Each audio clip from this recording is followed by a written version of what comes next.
एक बार की बात है, एक गांव में एक बालक रहता था। उस बालक का नाम उत्तम था।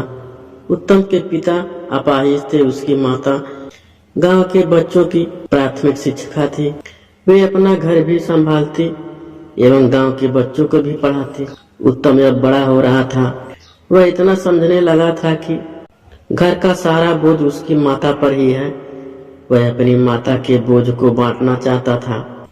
वह अपनी माता के गृह कार्य में उनकी मदद करता था। अब वह बड़ा हो चुका था, इसीलिए पास के गुरुकुल में पढ़ने जाया करता था।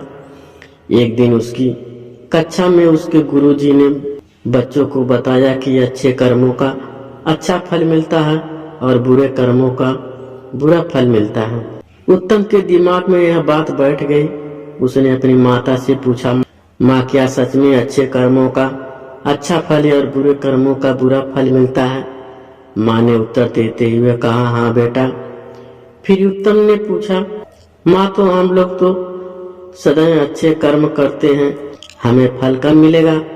कितना समय लगता है अच्छे कर्मों का फल मिलने में माँ? माता अपने पुत्र के प्रश्नों को सुनकर हंसते हुए बोली, बेटा ये तो मुझे नहीं ज्ञात है, तुम ही बताओ। तो उलझे हुए उत्तम ने कहा, मुझे भी नहीं पता माँ। अपने बेटे की उलझन को देखते हुए माँ बोली, यह सब छोड़, देख आज खेत से मकई लाए हूँ, चल तुझे पका कर खिलाती हूँ। माता उत्तम का हाथ पकड़कर उसे रसोई में ले गई। वहाँ मकई पकाने लगी। उत्तम भी वहाँ बैठ गया, परंतु उसके दिमाग में वही प्रश्न घूम रहा था। अगले दिन उत्तम जल्दी गुरुकुल में जाता है। वहां जाकर वह गुरु के आश्रम के बाहर उनकी प्रतीक्षा करता है। गुरुजी बाहर उत्तम को देखकर अपनी कुटिया से बाहर आते हैं। फिर वे उत्तम से पूछते हैं, क्या बात है पुत्र, इतने सवेरे तुम यहाँ क्या कर रहे हो? अभी तो तुम्हारी कक्षा का समय नहीं हुआ। इस पर उत्तम गुरुजी से कहता है, गुरुजी मेरे प्रश्न मुझे विचलित कर रहे हैं। प्रश्नों के समाधान के लिए मैं आपके पास आया हूँ। गुरुजी ने उत्तम से कहा, पुत्र अपने प्रश्न पूछो। उत्तम ने पूछा, गुरुजी क्या यह बात सत्य है कि हमें अच्छे कर्मों का अच्छा फल मिलता है और बुरे कर्मों का बुरा फल मिलता है?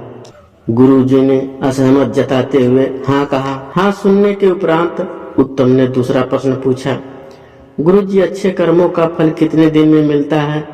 गुरुजी ने उत्तर दिया, समझ पुत्र, जब उस कर्म के फल आने का समय होता है उस समय ही अच्छा या बुरा फल मिलता है। आतुर उत्तम ने पूछा, परंतु गुरुजी यदि मैं दोगुने उत्साह से अच्छे कर्म करूं तो? गुरुजी उत्तम की बात एवं मनोदशा को समझ चुके थे। उन्होंने उत्तर दिया, तब बेटा दोगुना समय लगेगा। व्याकुल उत्तम ने फिर पूछा, गुरुजी यदि मैं और मेहनत से या ध्यान पूर्वक अच्छे कर्म करूं तो? तब गुरुजी ने मुस्कुराते हुए कहा, तब तिगुनी समय लगेगा पुत्र। उत्तम परेशान हो उठा।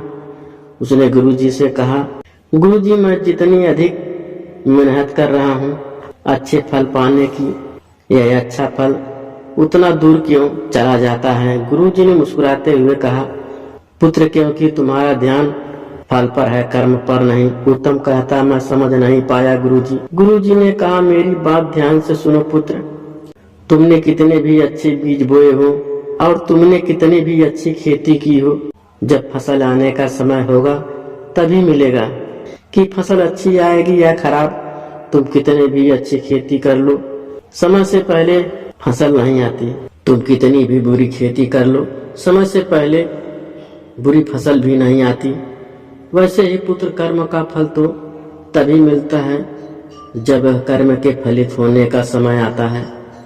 परंतु हाँ, यदि तुम केवल अच्छे फल की इच्छा से फल के ऊपर ध्यान केंद्रित करते हो, कर्म करोगे तो अच्छे फल मिलने की संभावना दूर होती जाएगी।